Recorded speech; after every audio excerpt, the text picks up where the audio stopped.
जय हिंद दोस्तों। स्वागत है आपका अपना study platform Saroj selection point पे। तो कैसे हैं आप लोग? आई होप बहुत अच्छे होंगे, बहुत तंदुरुस्त होंगे। तो दोस्तों आज का हमारा टॉपिक काफ़ी इंटरेस्टिंग और बहुत ज़्यादा यूज़फुल होने वाला है आपके आने वाले एग्जाम के लिए, यानी कि केंद्रीय बजट। केंद्रीय बजट 2024 से जितने भी महत्वपूर्ण क्वेश्चन बनते हैं वो सभी क्वेश्चन हम इस वीडियो में लेके आए हैं। बहुत ही स्पेशल वीडियो है, यानी कि बजट से जितने भी करंट अफेयर के जितने भी मोस्ट इंपॉर्टेंट क्वेश्चन बनते हैं आपके आने वाले एग्जाम के लिए, तो 100% इसमें से क्वेश्चन आपको देखने को मिलेंगे आपके एग्जाम में। तो अच्छे से इस वीडियो को पढ़ेंगे, शुरू से अंत तक देखेंगे। बजट के कंप्लीट वीडियो है, यानी कि बजट के सारे महत्वपूर्ण क्वेश्चन है इसमें। दोबारा आपको बजट पढ़ने की जरूरत नहीं है, सभी महत्वपूर्ण क्वेश्चन इस वीडियो में मिलेंगे। तो चलिए जल्दी से हम जल्दी जल्दी इन सभी के सभी बजट के महत्वपूर्ण क्वेश्चनों को हम यहाँ पे खत्म करते हैं। उससे पहले अगर चैनल पर नए हैं तो चैनल को सब्सक्राइब करें, लाइक करें, अपने दोस्तों तक भी शेयर करें। चलिए दोस्तों क्वेश्चन की ओर चलते हैं। क्वेश्चन नंबर 1 क्या कहता है? बजट 2024 के अनुसार देश भर में कितने नए इंडस्ट्रियल पार्क बनाए जाएंगे? ठीक है, कितने पार्क बनाए जाएंगे? तो याद रखेंगे इसका सही आंसर जो होगा वो होगा 12। ठीक है, 12 पार्क बनाए जाएंगे। ठीक है, याद रखिएगा। चलिए आगे बढ़ते हैं। अगला क्वेश्चन, बजट 2024 में महिलाओं और लड़कियों को लाभ पहुंचाने वाली योजनाओं के लिए कितने लाख करोड़ रुपए का प्रावधान किया गया है? ठीक है, महिलाओं और लड़कियों को लाभ पहुंचाने वाली योजनाओं के लिए कितने लाख करोड़ रुपए का प्रावधान किया है? तो कितने लाख करोड़ का प्रावधान किया है? तो इसका सही आंसर जो होगा वो होगा 3 करोड़। ठीक है, क्या होगा? 3 करोड़, यानी कि सी ऑप्शन आपका बिल्कुल राइट आंसर है। 3 करोड़ रुपए का प्रावधान किया गया है। ठीक है, याद रखिएगा। चलिए आगे बढ़ते हैं। अगला क्वेश्चन क्या कहता है? बजट 2024 के अनुसार किस राज्य में महाबोधि और विष्णुपद कॉरिडोर का विकास होगा? बजट 2024 के अनुसार किस राज्य में महाबोधि और विष्णुपद कॉरिडोर का विकास होगा? तो वो कौन सा राज्य है?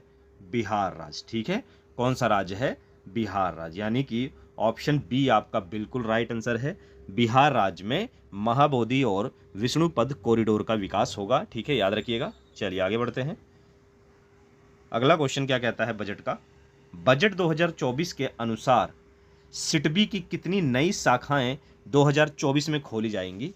सिडबी की कितनी नई शाखाएं 2024 में खोली जाएंगी? तो याद रखिएगा 24। कितनी? 24 खोली जाएंगी। ठीक है, याद रखिएगा। ट्रिक के माध्यम से भी याद कर सकते हैं। 2024 में 24 कितनी? 24 शाखाएं खोली जाएंगी। ठीक है, याद रखिएगा। चलिए आगे बढ़ते हैं। अगला क्वेश्चन क्या कहता है? सोना और चांदी की गहनों पर कस्टम ड्यूटी कितनी कम कर दी गई है? कितनी कम कर दी गई है? सोना और चांदी के गहनों पर कस्टम ड्यूटी कितनी प्रतिशत कम कर दी गई है? तो इसका जो सही आंसर होगा, याद रखिएगा, 6%। ठीक है, कितना? 6%, यानी कि ऑप्शन सी आपका बिल्कुल राइट आंसर है। कितने परसेंट?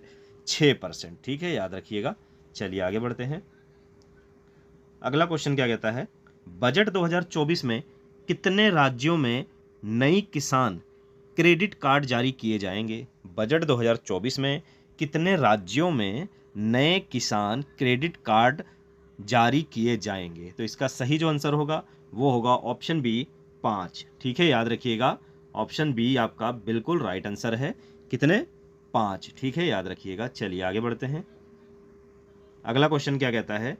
पीएम सूर्य घर मुफ्त बिजली योजना के तहत कितने करोड़ घरों को हर महीने 300 यूनिट बिजली फ्री दी जाएगी? तो कितने करोड़ घरों को? तो याद रखिएगा इसका सही आंसर क्या होगा? 1 करोड़ घरों को। ठीक है, 1 करोड़ घरों को पीएम सूर्य घर मुफ्त बिजली योजना के तहत हर महीने 300 यूनिट बिजली फ्री दी जाएगी। ठीक है, यानी कि ऑप्शन ए आपका बिल्कुल राइट आंसर है। ठीक है, याद रखिएगा। चलिए आगे बढ़ते हैं। अगला क्वेश्चन क्या कहता है? पूर्वोत्तर राज्य में इंडिया पोस्ट पेमेंट बैंक से कितनी शाखाएं स्थापित की जाएगी? पूर्वोत्तर राज्य में इंडिया पोस्ट पेमेंट बैंक से कितनी शाखाएं स्थापित की जाएगी? कितनी शाखाएं की जाएंगी? 100 से अधिक। ठीक है, याद रखेंगे क्या होगा? 100 से अधिक, यानी कि बी ऑप्शन आपका बिल्कुल राइट आंसर होगा। याद रखिएगा। चलिए आगे बढ़ते हैं। अगला क्वेश्चन क्या कहता है, कौशल विकास के लिए अगले 5 साल में कितने लाख युवाओं को कुशल बनाने का लक्ष्य रखा गया है। कौशल विकास के लिए अगले 5 साल में कितने लाख युवाओं को कुशल बनाने का लक्ष्य रखा गया है। तो कितने लाख युवाओं को, तो याद रखिएगा 20 लाख युवाओं को। कितने, 20 लाख युवाओं को, यानी कि ऑप्शन सी आपका बिल्कुल राइट आंसर होगा। चलिए आगे बढ़ते हैं। अगला क्वेश्चन क्या कहता है, बजट 2024 में शिक्षा, रोजगार और कौशल के लिए कितने लाख करोड़ रुपए का प्रावधान किया गया है। बजट 2024 में शिक्षा, रोजगार और कौशल के लिए कितने लाख करोड़ का प्रावधान किया गया है। तो इसका सही आंसर क्या होगा, तो याद रखिएगा 1.48 लाख करोड़। ठीक है, आपका सही आंसर क्या है, 1.48 लाख करोड़ रुपए का प्रावधान किया गया है। ठीक है, ऑप्शन ए आपका बिल्कुल राइट आंसर होगा। चलिए आगे बढ़ते हैं। अगला क्वेश्चन क्या कहता है, लगातार 7वीं बार बजट पेश करने वाली पहली महिला वित्त मंत्री कौन बनी है। तो इसका सही आंसर क्या होगा, सभी बच्चों को पता होगा। जिन भी बच्चों को पता है जल्दी से कमेंट बॉक्स में आप अपना आंसर दे सकते हैं। तो लगातार 7वीं बार बजट पेश करने वाली पहली महिला वित्त मंत्री कौन बनी है। तो याद रखेंगे निर्मला सीतारमण। ठीक है, याद रखेंगे क्या होगा, निर्मला सीतारमण बिल्कुल राइट आंसर है, यानी कि ऑप्शन ए आपका बिल्कुल राइट आंसर है। चलिए आगे बढ़ते हैं। अगला क्वेश्चन क्या कहता है, वित्त मंत्री निर्मला सीतारमण ने बजट से संबंधित कितनी देर का भाषण दिया। वित्त मंत्री निर्मला सीतारमण ने बजट से संबंधित कितनी देर का भाषण दिया, यानी कि 2024 की बात कर रहा है ये। तो इसका राइट आंसर क्या होगा, 1 घंटा 40 मिनट। ठीक है, याद रखिएगा इसका सही आंसर क्या होगा, 1 घंटा 40 मिनट, यानी कि ऑप्शन ए आपका बिल्कुल राइट आंसर होगा। चलिए आगे बढ़ते हैं। अगला क्वेश्चन क्या कहता है, संसद में कितनी बार पेपरलेस बजट को पेश किया गया है। संसद में कितनी बार पेपरलेस बजट को पेश किया गया है। तो कितनी बार पेश किया गया है, तो इसका सही आंसर होगा 4 बार। ठीक है, क्या होगा, 4 बार, यानी कि ऑप्शन सी आपका बिल्कुल राइट आंसर होगा, याद रखिएगा। चलिए आगे बढ़ते हैं। अगला क्वेश्चन क्या कहता है, कौन सा बजट भारत का पहला पेपरलेस बजट प्रस्तुत है। कौन सा बजट भारत का पहला पेपरलेस बजट प्रस्तुत है। तो वो कौन सा बजट है, तो याद रखिएगा 2021 और 2022, यानी कि ऑप्शन ए आपका क्या होगा, बिल्कुल राइट आंसर होगा, 2021 और 2022। ठीक है, याद रखिएगा। चलिए आगे बढ़ते हैं अगले क्वेश्चन की ओर। तो अगला क्वेश्चन क्या कहता है, भारत की पहली पूर्णकालिक महिला वित्त मंत्री कौन है। भारत की पहली पूर्णकालिक महिला वित्त मंत्री कौन है। तो इसका सही जो आंसर होगा आपका वो क्या होगा, निर्मला सीतारमण। ठीक है, आपका क्या राइट आंसर होगा, निर्मला सीतारमण, यानी कि ऑप्शन सी आपका बिल्कुल राइट आंसर होगा। भारत की पहली पूर्णकालिक महिला वित्त मंत्री कौन है, निर्मला सीतारमण, यानी कि ऑप्शन सी बिल्कुल आपका राइट आंसर होगा। चलिए आगे बढ़ते हैं। अगला क्वेश्चन क्या कहता है, पीएम आवास योजना के तहत कितने करोड़ अतिरिक्त घर बनाए जाएंगे। पीएम आवास योजना के तहत कितने करोड़ अतिरिक्त घर बनाए जाएंगे। तो कितने करोड़ बनाए जाएंगे, तो याद रखिएगा इसका सही आंसर होगा 3 करोड़ घर बनाए जाएंगे। कितना, 3 करोड़ घर बनाए जाएंगे, यानी कि ऑप्शन बी आपका बिल्कुल राइट आंसर होगा, याद रखिएगा। चलिए आगे बढ़ते हैं। अगला क्वेश्चन क्या कहता है, बजट 2024 के अनुसार कितने लाख रुपए की आमदनी तक कोई टैक्स नहीं देना होगा। यानी कि आपके अकाउंट में कितना पैसा होगा तो आपको टैक्स नहीं देना होगा। तो कितने लाख रुपए की आमदनी तक कोई टैक्स नहीं देना है, तो इसका राइट आंसर है 3 लाख। ठीक है, याद रखिएगा 3 लाख रुपए तक का कोई भी टैक्स नहीं लगेगा। ठीक, याद रखिएगा, यानी कि ऑप्शन ए आपका बिल्कुल राइट आंसर होगा। चलिए आगे बढ़ते हैं। अगला क्वेश्चन क्या कहता है, 3 से 7 लाख रुपए तक की आय पर कितने प्रतिशत टैक्स लगेगा। 3 से 7 लाख रुपए तक की आय पर कितने प्रतिशत टैक्स लगेगा। तो याद रखिएगा इसका सही आंसर होगा 5%। ठीक है, 3 से 7 लाख रुपए तक की आय पर कितने प्रतिशत टैक्स लगेगा, 5 लाख रुपए टैक्स लगेगा। ठीक है, यानी कि ऑप्शन ए आपका बिल्कुल राइट आंसर होगा, याद रखिएगा। चलिए आगे बढ़ते हैं। अगला क्वेश्चन क्या कहता है, 7 से 10 लाख रुपए तक की आय पर कितने प्रतिशत टैक्स लगेगा? 7 से 10 लाख रुपए की आय पर कितने प्रतिशत टैक्स लगेगा? तो याद रखिएगा 10%, ठीक है। कितना प्रतिशत लगेगा? 10% टैक्स, यानी कि 10% टैक्स लगेगा, यानी कि ऑप्शन सी आपका बिल्कुल राइट आंसर होगा, याद रखिएगा। चलिए आगे बढ़ते हैं। अगला क्वेश्चन कहता है 10 से 12 लाख। अगला क्वेश्चन कहता है 10 से 12 लाख रुपए तक की आय पर कितने प्रतिशत टैक्स लगेगा? कितने प्रतिशत टैक्स लगेगा? तो कितना लगेगा? तो इसका राइट आंसर होगा 15%, ठीक है। 10 से 12 लाख रुपए तक की आय पर 15% टैक्स लगेगा, ठीक है, याद रखिएगा। चलिए आगे चलते हैं। अगला क्वेश्चन क्या कहता है, 12 से 15 लाख रुपए तक की आय पर कितने प्रतिशत टैक्स लगेगा? 12 से 15 लाख रुपए तक की आय पर कितना प्रतिशत टैक्स लगेगा? तो याद रखेंगे इसका सही जो आंसर होगा वो होगा 20%, ठीक है, 20%, यानी कि ऑप्शन सी आपका बिल्कुल राइट आंसर है। 12 से 15 लाख रुपए की आय पर 20% का टैक्स लगेगा, ठीक है, याद रखिएगा। चलिए अगला क्वेश्चन। अगला क्वेश्चन कहता है 15 लाख से ऊपर की आय पर कितने प्रतिशत टैक्स लगेगा? 15 लाख रुपए से ऊपर की आय पर कितना प्रतिशत टैक्स लगेगा? तो याद रखेंगे इसका सही आंसर होगा ऑप्शन बी, 30% टैक्स लगेगा, ठीक है। 15 लाख से ऊपर की आय पर 30% टैक्स लगेगा, यानी कि ऑप्शन बी बिल्कुल आपका राइट आंसर होगा। चलिए आगे बढ़ते हैं। अगला क्वेश्चन कहता है बजट 2024 में कृषि और उससे संबंधित क्षेत्र के लिए कितने लाख करोड़ रुपए आवंटित किए गए हैं? बजट 2024 में कृषि और उससे संबंधित क्षेत्र के लिए कितने लाख करोड़ रुपए आवंटित किए गए हैं? तो इसका राइट आंसर क्या होगा? तो याद रखिएगा 1.52 लाख करोड़, ठीक है, 1.52 लाख करोड़ रुपए जो है वो कृषि और उससे संबंधित क्षेत्र के लिए आवंटित किए गए हैं, याद रखिएगा। चलिए अगला क्वेश्चन। इंटर्नशिप प्रोग्राम के तहत 1 करोड़ युवाओं को कितने हजार रुपए प्रति महीना भत्ता प्रदान किया जाएगा? तो कितना प्रदान किया जाएगा? तो याद रखिएगा 5,000 रुपए, यानी कि ऑप्शन डी आपका बिल्कुल राइट आंसर होगा। कितना दिया जाएगा? 5,000 रुपए, ठीक है, याद रखिएगा। चलिए अगला क्वेश्चन। अगला क्वेश्चन कहता है बजट 2024 में बिहार राज्य को कितने हजार करोड़ रुपए की मदद दी जाएगी? बजट 2024 में बिहार राज्य को कितने हजार करोड़ की मदद दी जाएगी? तो इसका सही जो आंसर होगा आपका क्या होगा? तो याद रखेंगे 58,900 करोड़, ठीक है, याद रखेगा 58,900 करोड़ का मदद किया जाएगा बिहार राज्य को बजट 2024 के तहत। चलिए आगे बढ़ते हैं। अगला क्वेश्चन क्या कहता है, मुद्रा लोन की रकम 10 लाख से बढ़कर कितनी कर दी गई है? मुद्रा लोन की रकम 10 लाख से बढ़ाकर कितनी कर दी गई है? तो इसका जो सही आंसर होगा वो होगा आपका ऑप्शन बी, 20 लाख रुपए, ठीक है, याद रखिएगा 20 लाख कर दी गई है, यानी कि ऑप्शन बी आपका बिल्कुल राइट आंसर होगा। चलिए आगे बढ़ते हैं। अगला क्वेश्चन क्या कहता है, उच्च शिक्षा के लिए कितने लाख रुपए तक का लोन प्रदान किया जाएगा? उच्च शिक्षा के लिए कितने लाख रुपए का लोन प्रदान किया जाएगा? तो इसका जो सही आंसर होगा वो क्या होगा? याद रखिएगा 10 लाख, ठीक है।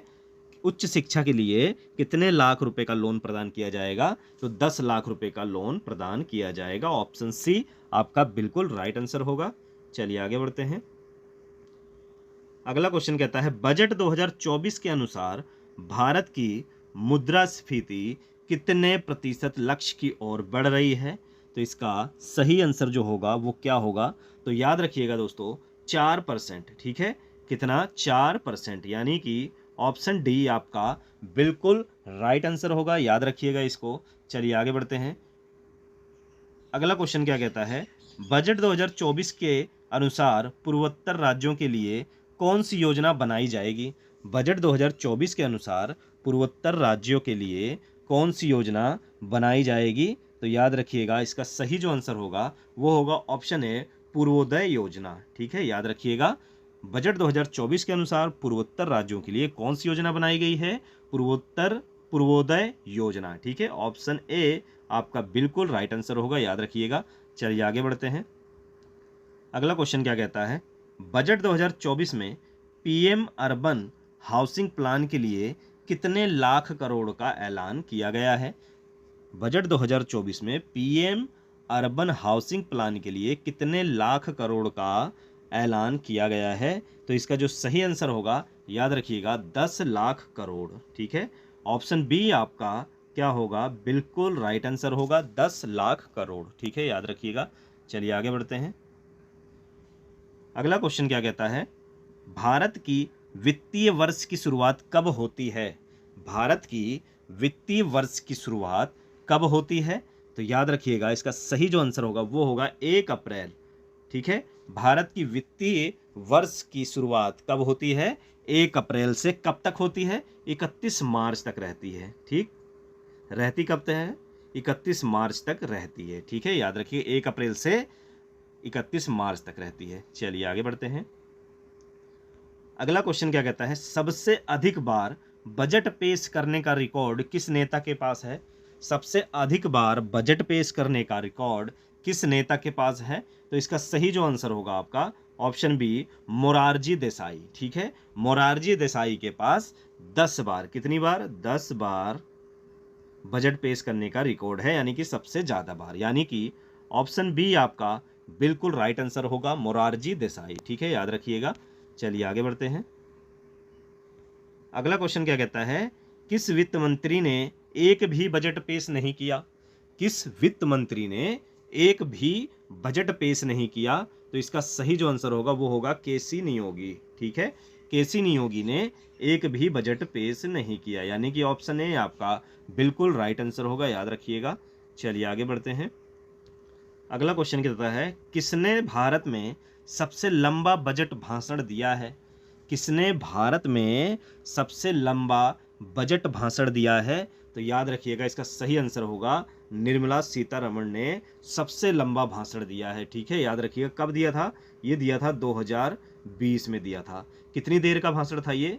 2 घंटे 40 मिनट। कितना? 2 घंटे 40 मिनट का भाषण इन्होंने दिया 2020 में। तो निर्मला सीतारमण, यानी कि ऑप्शन ए आपका बिल्कुल राइट आंसर होगा, याद रखिएगा। चलिए आगे बढ़ते हैं। अगला क्वेश्चन क्या कहता है? भारत की पहली महिला वित्त मंत्री कौन थी? भारत की पहली महिला वित्त मंत्री कौन थी?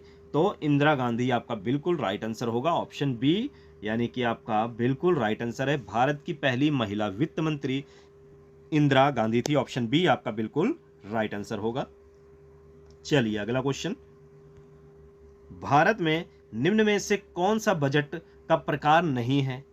ठीक है, भारत में निम्न में से कौन सा बजट का प्रकार नहीं है? तो इसका सही जो आंसर होगा दोस्तों वो होगा ऑप्शन डी, आरक्षित जो है वो भारत में बजट का प्रकार नहीं है। ठीक है, यानी कि ऑप्शन डी आपका बिल्कुल राइट आंसर होगा, याद रखिएगा, आरक्षित जो है वो भारत में बजट का प्रकार नहीं है, याद रखिएगा। चलिए आगे बढ़ते हैं। अगला क्वेश्चन क्या कहता है? सबसे छोटा बजट भाषण किसने दिया? सबसे छोटा बजट भाषण किसने दिया? तो याद रखिएगा, हीरू भाई मुलजी भाई पटेल। ठीक है, इन्होंने, हीरू भाई मुलजी भाई पटेल ने सबसे छोटा भाषण दिया था। ठीक है, याद रखिएगा, यानी कि ऑप्शन ए आपका बिल्कुल राइट आंसर होगा, याद रखिएगा। चलिए आगे बढ़ते हैं। अगला क्वेश्चन क्या कहता है? भारत के कितने प्रधानमंत्री ने प्रधानमंत्री रहते हुए बजट पेश किया? मोस्ट इंपोर्टेंट क्वेश्चन है। भारत के कितने प्रधानमंत्री ने प्रधानमंत्री रहते हुए बजट पेश किया? तो याद रखिएगा, ये 3, यानी कि ऑप्शन सी आपका बिल्कुल राइट आंसर होगा। 3 ऐसे प्रधानमंत्री रहे हैं जो प्रधानमंत्री रहते हुए बजट को पेश किया। ठीक है, और ये सभी गांधी परिवार थे, याद रखिएगा। कौन कौन था? नेहरू जी थे। कौन कौन? नेहरू जी, इंदिरा गांधी, ठीक है, इंदिरा गांधी और राजीव गांधी। ठीक है, इन 3 लोगों ने प्रधानमंत्री रहते हुए बजट पेश किया। तो ऑप्शन सी आपका बिल्कुल राइट आंसर होगा, याद रखिएगा। चलिए आगे बढ़ते हैं। अगला क्वेश्चन कहता है, गणतंत्र भारत का पहला बजट कब पेश किया गया था? गणतंत्र भारत का पहला बजट कब पेश किया गया था? तो इसका सही जो आंसर होगा दोस्तों वो होगा ऑप्शन सी, 28 फरवरी 1950 को गणतंत्र भारत का पहला बजट पेश किया गया था। ठीक है, किसके द्वारा? जॉन मथाई। ठीक है, कौन? जॉन मथाई बिल्कुल राइट आंसर होगा 28 फरवरी 1950, यानी कि ऑप्शन सी आपका बिल्कुल राइट आंसर होगा। चलिए अगला क्वेश्चन क्या कहता है, 2017 से पहले बजट किस तिथि को पेश किया जाता था? 2017 से पहले बजट किस तिथि को पेश किया जाता था? तो याद रखेंगे इसका सही आंसर होगा फरवरी के अंत में पेश किया जाता था। 2017 से पहले फरवरी के अंत में पेश किया जाता था। ठीक है, 2017 के बाद क्या किया गया? 1 फरवरी को पेश किया जाने लगा। कब? 1 फरवरी से पेश किया जाने लगा। चलिए अगला क्वेश्चन, किस साल में बजट 2 बार प्रस्तुत किया जा सकता है? किस साल में बजट 2 बार प्रस्तुत किया जा सकता है? तो याद रखेंगे इलेक्शन ईयर में, जैसा कि 2024 में हुआ है। इलेक्शन ईयर में 2 बार बजट पेश किया जा सकता है। ठीक है, याद रखेंगे। चलिए अगला क्वेश्चन, किस साल पहली बार बजट हिंदी में पेश किया गया था? किस साल पहली बार बजट हिंदी में पेश किया गया था? तो याद रखेंगे आपका जो सही आंसर होगा वो होगा 1955-56 में पहली बार बजट हिंदी में पेश किया गया था, यानी कि ऑप्शन बी आपका बिल्कुल राइट आंसर होगा, याद रखिएगा। चलिए आगे बढ़ते हैं। तो अगला क्वेश्चन क्या कहता है, 2017 के बाद बजट किस तिथि को पेश किया जाने लगा? यानी कि 2017 से पहले फरवरी के अंत में पेश किया जाता था, 2017 के बाद बदलाव किया गया, यानी कि 2017 के बाद से जो बजट है वो पेश किया जाने लगा 1 फरवरी। याद रखिएगा सभी लोग, इसका सही आंसर जो होगा वो होगा 1 फरवरी। ठीक है, यानी कि ऑप्शन बी आपका बिल्कुल राइट आंसर होगा, याद रखिएगा। चलिए आगे बढ़ते हैं। अगला क्वेश्चन क्या कहता है, अंतरिम बजट को क्या कहा जाता है? अंतरिम बजट को क्या कहा जाता है? तो याद रखेंगे mini budget, vote on account, यानी कि उपयुक्त दोनों। ठीक है, आपका जो सही आंसर है उपयुक्त दोनों। मिनी बजट भी कहा जाता है, वोट ऑन अकाउंट भी कहा जाता है अंतरिम बजट को। ठीक है, याद रखिएगा उपयुक्त दोनों, यानी कि ऑप्शन सी आपका बिल्कुल राइट आंसर होगा, याद रखिएगा। चलिए अगला क्वेश्चन, अगला क्वेश्चन कहता है गणतंत्र भारत का पहला बजट किसने पेश किया था? गणतंत्र भारत का पहला बजट किसने पेश किया था? तो ऑप्शन सी जॉन मथाई। ठीक है, कब पेश किया था इन्होंने? 28 फरवरी 1950 को। ठीक है, 28 फरवरी 1950 को जॉन मथाई ने गणतंत्र भारत का पहला बजट पेश किया था, यानी कि ऑप्शन सी आपका बिल्कुल राइट आंसर होगा, याद रखिएगा। चलिए आगे बढ़ते हैं। अगला क्वेश्चन कहता है भारत में शून्य बेस बजट का प्रयोग पहली बार किस वर्ष किया गया था? भारत में शून्य बजट का प्रयोग पहली बार किस वर्ष पेश किया गया था? तो याद रखेंगे इसका सही जो आंसर होगा वो होगा 1987, यानी कि 1987 को पहली बार शून्य बेस बजट का प्रयोग किया गया था, यानी कि ऑप्शन सी आपका बिल्कुल राइट आंसर होगा, याद रखिएगा। चलिए आगे बढ़ते हैं। अगला क्वेश्चन कहता है भारत में कौन सा मंत्रालय बजट तैयार करता है? भारत में कौन सा मंत्रालय बजट पेश करता है? तो याद रखेंगे ऑप्शन सी वित्त मंत्रालय जो है वो भारत में बजट पेश करता है, यानी कि ऑप्शन सी आपका क्या होगा? बिल्कुल राइट आंसर होगा, याद रखेंगे। चलिए आगे बढ़ते हैं। अगला क्वेश्चन कहता है संविधान में बजट शब्द की जगह क्या प्रयोग किया गया है? यानी कि संविधान में बजट शब्द का प्रयोग नहीं किया गया है, तो उसकी जगह पर क्या प्रयोग किया गया है? तो याद रखेंगे इसका सही आंसर होगा वार्षिक वित्तीय विवरण, यानी कि ऑप्शन ए आपका बिल्कुल राइट आंसर होगा। वार्षिक वित्तीय विवरण का प्रयोग संविधान में किया गया है। संविधान में वार्षिक वित्तीय विवरण शब्द का प्रयोग किया गया है। ठीक है, याद रखेंगे। चलिए अगला क्वेश्चन क्या कहता है किस वर्ष आम बजट से रेल बजट अलग किया गया था? मोस्ट इंपोर्टेंट क्वेश्चन है, किस वर्ष आम बजट से रेल बजट पेश किया गया था? तो इसका जो सही आंसर होगा ऑप्शन बी 1924, याद रखेंगे 1924 को आम बजट से रेल बजट अलग किया गया था, यानी कि आम बजट और रेल बजट अलग अलग पेश किया जाता था। ठीक है, याद रखेंगे 1924 में अलग किया गया था। चलिए अगला क्वेश्चन क्या कहता है किस वर्ष आम बजट के साथ रेल बजट का विलय हुआ था? किस वर्ष आम बजट के साथ रेल बजट का विलय हुआ, यानी कि आम बजट और रेल बजट दोबारा से इनका विलय हो गया? तो वर्ष 2017, ठीक है, याद रखेंगे 2017 को आम बजट के साथ रेल बजट का विलय हो गया, यानी कि पहले अलग अलग पेश किया जाता था। 2017 के बाद से दोनों बजट यानी कि आम बजट और रेल बजट एक साथ पेश होने लगे, ठीक है, याद रखिएगा। चलिए अगला क्वेश्चन क्या कहता है, वार्षिक वित्तीय विवरण का प्रावधान भारतीय संविधान के किस अनुच्छेद में है? वार्षिक वित्तीय विवरण का प्रावधान भारतीय संविधान के किस अनुच्छेद में है? तो याद रखेंगे अनुच्छेद 112 बिल्कुल राइट आंसर होगा आपका, यानी कि ऑप्शन बी बिल्कुल राइट आंसर है। वार्षिक वित्तीय विवरण का प्रावधान भारतीय संविधान के किस अनुच्छेद में है? 112 में है, यानी कि ऑप्शन बी आपका बिल्कुल राइट आंसर है। तो दोस्तों ये थे 2024 बजट के मोस्ट इंपॉर्टेंट करंट के क्वेश्चन जो आपके आने वाले एग्जाम के लिए बहुत ही हेल्पफुल साबित होने वाले हैं। 100% बजट से आपको 1 या 2 क्वेश्चन देखने को मिलेंगे। तो जो ये वीडियो मैंने डाली है इसमें आपको सभी तरह के बजट के क्वेश्चन मिलेंगे, इससे बाहर आपसे क्वेश्चन नहीं पूछेगा। अच्छे से वीडियो को रटेंगे, शुरू से अंत तक देखेंगे, अपने दोस्तों तक भी शेयर करें ताकि उनको भी इंपॉर्टेंट टॉपिक का हेल्प मिल सके। चलिए दोस्तों, वीडियो अच्छी लगी हो तो लाइक करना, नए हैं सब्सक्राइब करना, अपने दोस्तों तक भी शेयर करिए। चलिए फिर मिलेंगे ऐसी प्यार दिखाते रहिए नेक्स्ट वीडियो में एक अच्छे और मोस्ट इंपॉर्टेंट टॉपिक के साथ। तब तक जय हिंद।